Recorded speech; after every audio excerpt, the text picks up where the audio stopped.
What I learned was, firstly, one of the most important things is having a vision and a mission that's bigger than yourself. This year, we're focusing our Telltale Stories on climate solutions, from the regenerative business model to the circular economy. We'll also be interviewing brands from a range of industries about their latest sustainability initiatives. In this episode, we interviewed Jenny Andersson, a thought leader within the regenerative movement, and she'll talk us through the concept of regeneration and how this can lead to long-term solutions for both people and planet.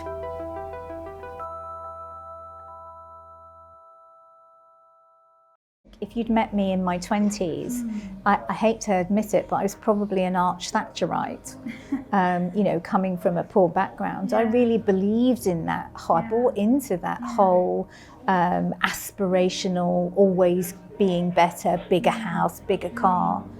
And it took me a while to actually work out. I was probably starting to work for companies like Patagonia and Timberland.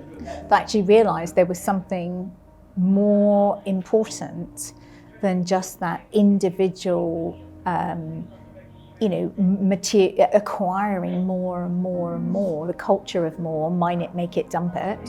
And that's where we are in the world at the moment. If you look at the extractive economy that we live within, it requires an enormous transformation to be able to change that towards something that is more regenerative. And when I say regenerative, I mean, for me, regenerative means how can we create a world where we leverage the best of the human spirit rather than the worst, which is competition, division, hierarchy, one company doing battle with another, people doing battle with each other.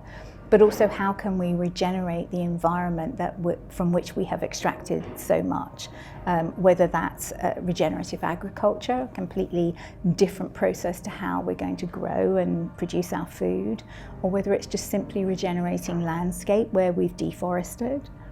So it's bringing the two things together, which is where I think it's really different from sustainability. It brings both the human aspect and the environmental aspect together, whereas sustainability, in many ways, it shouldn't have been that way.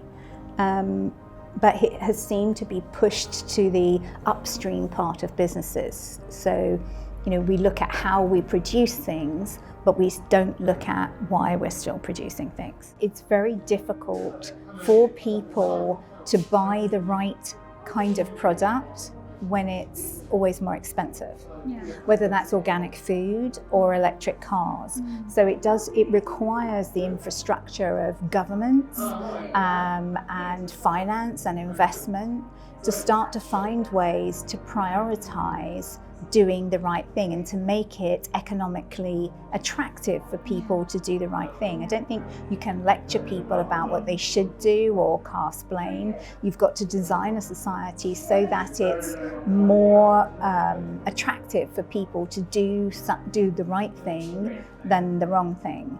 And with electric cars, for example, that means you've got to have an infrastructure where you can recharge your car easily.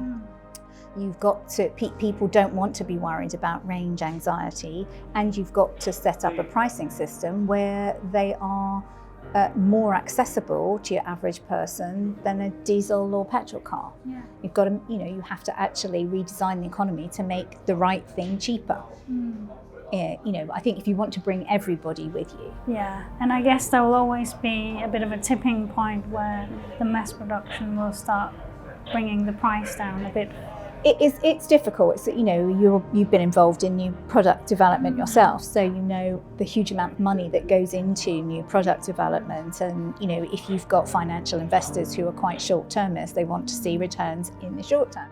But what we need is financial investors that are prepared to value different things than immediate profit. So, we need to start measuring more qualitative things about the human experience than more quantitative things. And that kind of means getting away from things like GDP. as a measurement in More and more more people are towards saying that. and going more towards wellness and attributes of wellness.